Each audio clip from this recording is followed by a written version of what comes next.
pretty much You're loud and clear, Frank. Any headlines welcome. I've been informed to say that people need to, if people need to book taxis, they need to book them by midnight to leave. If they need a hand, they can go to the reception. And after the speeches are done, they can go into the room in there for the coffees and teas and stuff. Okay? So I've got a few little bits and bobs. Firstly, apologies to Frank. Hopefully you enjoyed the wedding breakfast. Sorry we couldn't get any KFC for you. Good evening, ladies and gentlemen. Firstly, I have to apologise. I'm not an experienced public speaker, so I do find it easier to speak word for word.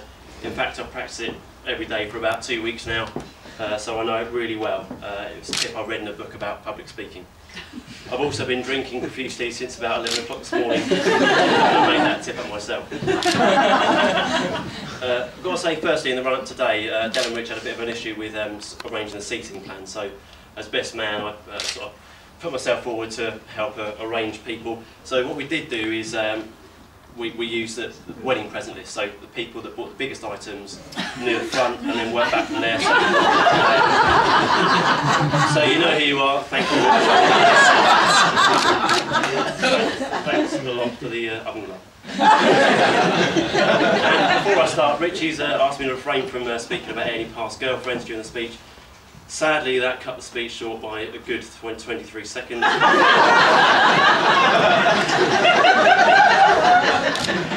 He's the man of the day, and I respect his wishes. I've also been given some taboo subjects to refrain talking about, so just to get these out of the way early doors, I've listed them below. So in my excitement, if I do start to talk about them, you can let me know and stop me from doing so. So you can all open the envelopes that are marked confidential, and it will hopefully help elaborate on what I'm talking about now. What I can't talk about, they include, and some people might know, Willie Spider,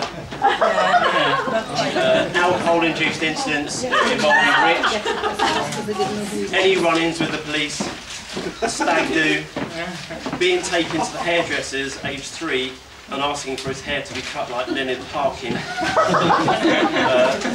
his love for Waboba, gaffer taping his face up and following bin men on his Wildcat because he looked like a character out of Mask, and then breaking his arm falling off his Wildcat, hitting on Matthew Le Tissier when he came into his pharmacy. Oh, as it's you. That's what he said. I delayed my lunch for him. Right, you should. Going out for a few quiet beers the night before flying to Australia for 6 months and being delivered home a few hours later to his parents, smashed, naked, and in a shopping trolley. So I put together a kind of collage for you to remind you of that. So what I've decided to do is give an overview of Richie throughout the years, stopping at certain key points to elaborate on a kind of Michael Aspel, this is your life for Rich. The early years. The health visitor visited Gaynor and Paul when Rich was about a year old, and they want to assess his development and sort of aptitude for learning. So this health visitor gave Rich a toy to put shapes into. Now, he was struggling putting the shapes in this toy, and you know, this person was talking to Gaynor in the kitchen, sort of explaining there might be a few issues with his development. At which point, in the other room, Richie gets up, walks into the other room where there's a stereo on, stops the cassette, ejects it, removes the cassette, turns it over, puts it back in and presses play. It's just one perfect example of his love for music and complete disregard for people he's not interested in.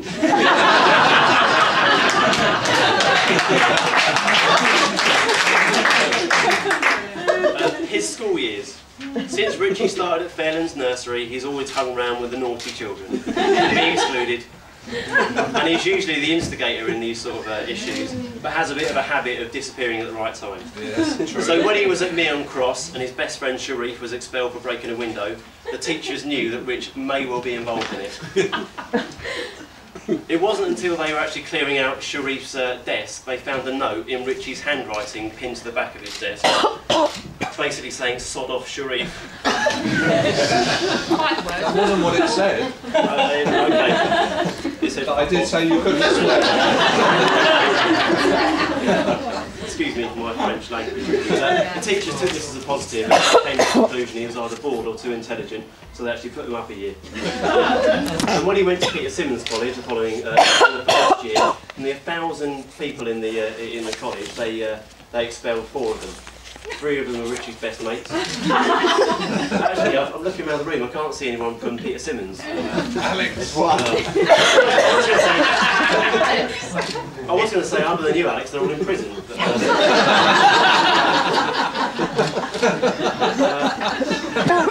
But, growing up, Richie's developed a love for sports, amongst them cricket and in recent years golf, but most notably football, playing for local teams including Starsby Sparks and Burridge. So the first day of the football season comes and a few of us are having a kick around where we live in our estate at the Beezer Park. Just having a kick around before Rich went to see Saints versus Nottingham Forest at the Dell. Now, as we play football a lot of the time at this park, and we were continuously kicking a ball into this resident's garden, he took it upon himself to go and approach the council to erect a metal spiked fence. So it stopped us kicking. Anyway, did it stop us from playing football at the Beezer Park? No. Did we still continuously kick the ball into the same guy's garden and go around and ask for our ball back every 10 minutes? Yeah. Did Richie try and jump over the fence and in the process puncture his left bottom cheek? Yes. The result of which being a very nice, cute little scar, which Adele loves. The positive, they did make the game, but Richie had to take a cushion to sit on. Discovering drinking. New Year's Eve 1995.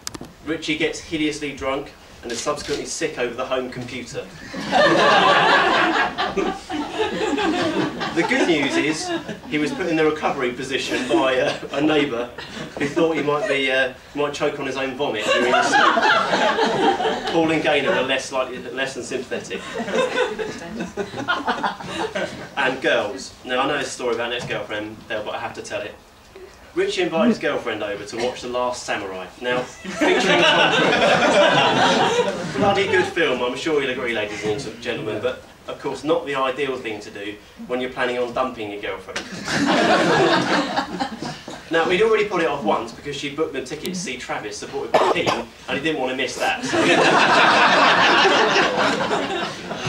And at the time, Rich and I were living together, so I made myself scarce whilst Richie did the deed. So when I returned home about 3 hours later, Richie was stood in the hallway, just having a chat and sort of saying goodbye, and sort of brilliant work, I thought, mate, you know, letting it down gently and sort of leaving things amicable.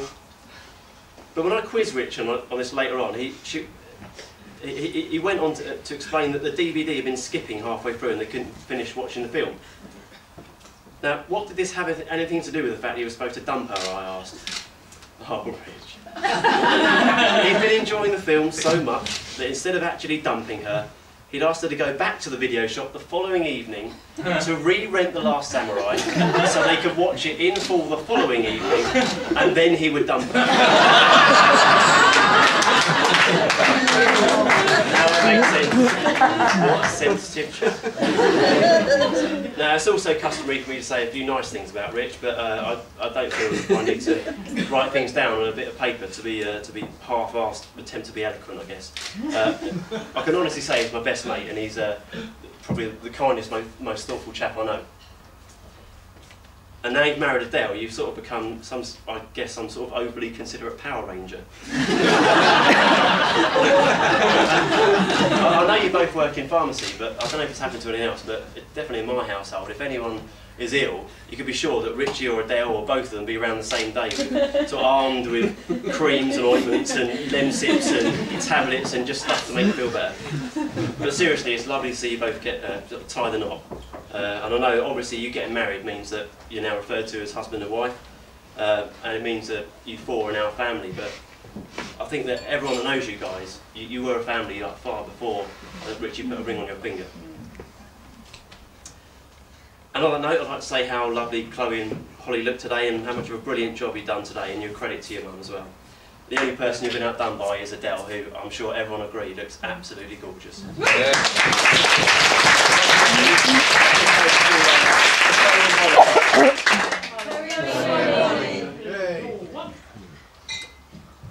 And whilst you were joining me, and to Adele as well. Adele. Right, some messages. I've got to read out some messages and from people that are probably too far afield that couldn't be here, so I'm going to read one out here. And these are serious. Well, the day is here. So much wish we were there. Please give Richard a huge hug and kiss from his Auntie Anne and Uncle Colin.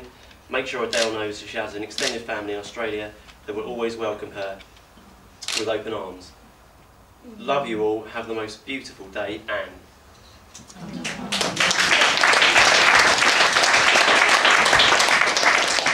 got a couple of other messages as well. To Richard and Adele, have a wonderful time today. I'm only sorry that I can't be there to share it with you, but I know that our best possible representative there already, and far better looking too. Many congratulations to you both and a lifetime of happiness together. My love and very best wishes, Chaz.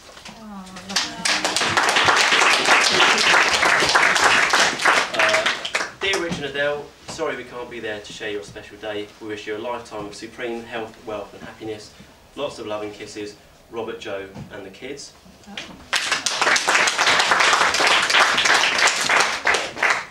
Dear Richard, you're a nice chap, even though you're a bleeping bleep. Love, John Terry. Dear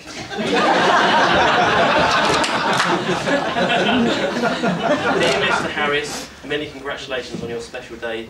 Now you've married Adele and lost Rich, and lost Stewie, sorry. We want to send you your very own Waboba as a token of our appreciation in supporting our product for so many years. Yours sincerely, the Waboba Company. And there's a nice Waboba.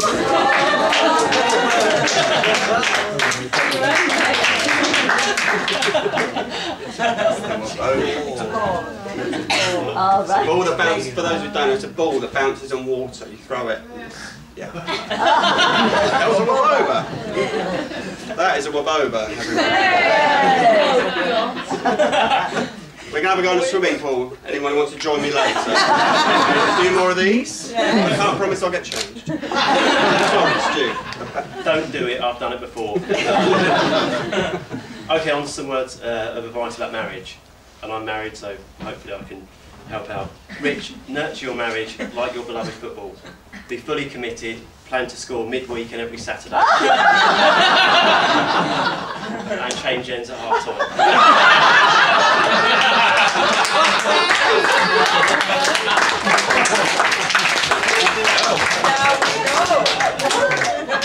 Adele, if you ever find him playing away from home, give him a serious groin injury and put him straight on the transfer list. Actually, Adele, let me change yours. If Richie ever suggests watching The Last Samurai, or going to a King gig, you know where it's going. So, please, ladies and gentlemen, let me, thanks very much for listening. I know it's kind of boring listening to me sort of waffle on, but that's what I can go on. I just want to sign up one toast to Rich and Adele, but Richie, I'm not the best man, you are, and I think in Adele you've married the best woman, and I think everyone will agree to get together you're the best couple. Everyone, to Rich and Adele.